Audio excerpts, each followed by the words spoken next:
Hey, what's going on, guys? My name is Hunt Noobs. I'm coming back at you with some more gameplay footage, and I want to apologize to all my subscribers right now. I was supposed to have this video up Friday. I don't know if you guys follow me on Twitter, but for the people that do follow me on Twitter, and if you don't, the link will be in the description. It's probably the easiest way to get a hold of me, to be quite honest with you, because I'm not in front of a computer all day long.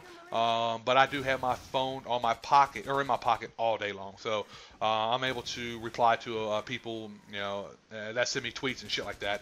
But anyways, I put a tweet out Friday saying that unfortunately my wife's grandmother passed away. And it was a pretty shitty weekend, to say the least, man. I mean, I'm not trying to be selfish, but, it was just bad. It was even worse for my wife, obviously. Just because of the fact that, her being from Argentina, and she was very, very close to her grandmother. She wasn't able to go home and hug her mom, hug her brother and sisters, She wasn't able to see the body or anything like that. And to go to Argentina, guys, it's like $1,300. So by the time she got there, the burial would already have happened. And we're going to Argentina next year in the beginning, so she sat and thought about it. She said, well, we'll just wait then. I'll go visit her gravesite and all that stuff then. So I don't know. When I lost my grandmother, I mean, it absolutely devastated me. I think I was only 10 years old at the time. So I've only got to know her for 10 years. My wife is, 34 years of age. So it's just, I think it's a bit more significant because, you know them as a child, young, and you're young adult and being an adult. It's just, you know more than what I did at my grandmother 10 years old, which didn't take away how I felt at all, but, I'm just trying to speculate, I guess. So, again, guys, I apologize for not putting out a video, but you guys can understand why. Personal and real life comes first before this YouTube shiznick. So, also, this is like my third time doing this commentary, man, because you know what? A lot of stories that I'm telling right now, a lot of raw emotions are resurfacing, and it's really hard for me to even contemplate, or it's just really hard for me to believe that I was this person that I used to do to some of the stuff I've done. And I'm going to get into that right now. The last video I commentated on, guys, or through my iSeries I put up, I told you guys I was in a high-speed chase, and I wrecked the car into a tree in an alleyway. Well, I look up on my rearview mirror, and there is a cop about a block and a half away from me. So I'm moving fast. I go to open the door, and it's jammed. I'm like, oh, fuck. So I kick the driver's side window out, hop out the window. I do some gazelle-type maneuvers, and I hop a couple fence, and I'm in my buddy's backyard. That was probably about 100 yards away. I go through his door, I get upstairs, and there's about 3 or 4 of them there, and they're blowing out. And blowing out means they were getting high. They were smoking marijuana, reefer, whatever you want to call it, doja, that ganja, whatever. And I check my pockets. I'm like, oh my gosh, I cannot believe I left my pager in the visor of the car. So I'm like, holy shit. Now, a pager was pretty much as significant as a cell phone is to you guys today. That was our way of communicating with each other. We went to phone booths and were able to call people back from a phone booth or a payphone. Or if you had a cell phone, at the time we didn't really have payment plans or anything like that. We had a cell phone and you would just buy minutes and put it onto it. And your cell phone was about the size of your Wii. I swear to you, they were so big and awkward. It was a weapon.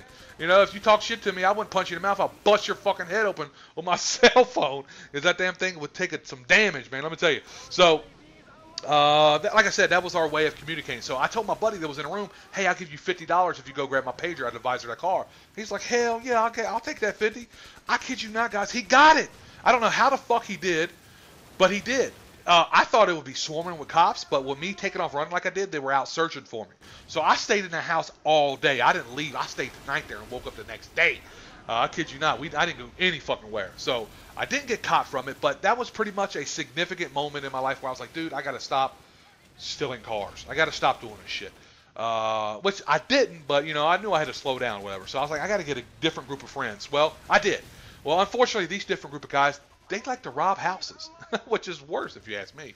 And I'll tell you guys a couple stories about this, and I'm not proud about this at all. I'm not boasting, and I'm not trying to justify any of this shit that I've done, guys. I had a few people that wrote me some comments saying, Noobs, it sounds like you're glorifying some of the shit you've done, and to me that is far from the case.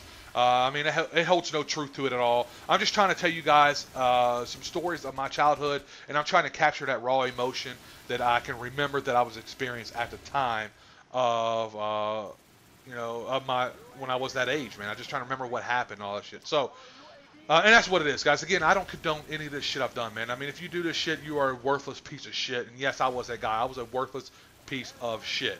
So I had about 3 of my buddies, and what we would do, we would go around and we would knock on the door. We would go to a very low trafficked area, no cars, not too many people. We'd wait till about 10 o'clock in the morning, knowing the majority of people are at work. Back then, you know, home alarms weren't really that popular, and we would knock on the door, and if you didn't answer, we kicked that door in. I had a couple scary moments, man, when we kicked the door in, where I thought somebody was home. I remember one time we got to this house, and I went to the back room and to the bedroom, because basically all we ever took were jewelry. We looked for jewelry and guns. That's it. We didn't take TVs. We looked for the jewelry and guns, and that's all we would do. We would take the jewelry to this pawn shop / jewelry shop guy, and he would buy all our shit from us and, you know, resell it in his store. So this one time I went inside the room, and I thought I heard the closet door close in the room. So I went to go open the door, and it was locked. And I had a feeling that somebody was in there. Well, right then, one of my buddies that came in is like, hey, did you check that closet already? Now, I know this guy is a fucking nutcase. To be honest, you know, to give you guys an understanding of who this person is, he's in prison right now for murdering somebody over a pack of cigarettes. I kid you not, stabbed a guy like 20 times with a fucking screwdriver. So I knew if there was somebody inside there, it could have been big trouble. So I said, no, man, I checked it already. There's nothing there. He's like, all right, cool, we got to get the fuck out of here. So I don't know if anybody was inside that closet, but I'm pretty sure there were. And I think that was one of those moments the Almighty Lord was looking out for me. Because he knows in my heart of hearts I didn't really want to do this shit. But I didn't have really much of a family there to guide me what I need to do. Like I said, my dad was in prison and my mom was an alcoholic at the time. And she didn't really care too much for me. She kicked me out at the house at a very young age. So anyways, later on that night, we're walking down the street. And he said, oh, stop. He said, look in that window over there. And I look in there, and there's an old lady sitting on her couch watching TV. I said, okay, you know, so what? He said, I'm going to knock on her door, and we're going to rush in, and we're going to tie her up and take her jewelry. I said, whoa, hold on there, Cletus. Now, you know, I thought we knock on the doors, nobody answers, we go in. And this is escalated into something I don't want to be part of. But peer pressure is a bitch, people, and I don't, like I said, man, I don't justify anything. I was scared of not to do it. I was worried about what people would think about me if I didn't do this. So I'm like, oh, okay. And all the rest of my buddies that I'm with, they're down for it, man. So we scout the house for about 15, 20 minutes, and we're looking around and see that she is by herself.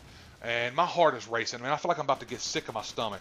So I go over and I knock on her door, and nothing at all, no answer or anything like that.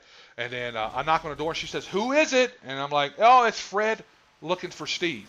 And right then, my heart is just racing, people, because I know what's about to happen. And I'm going to end this right here, guys. You know how I do. I end it on cheesy moments. It's your boy, Hunt Noobs. I'm out this bitch. Deuces! Get my son!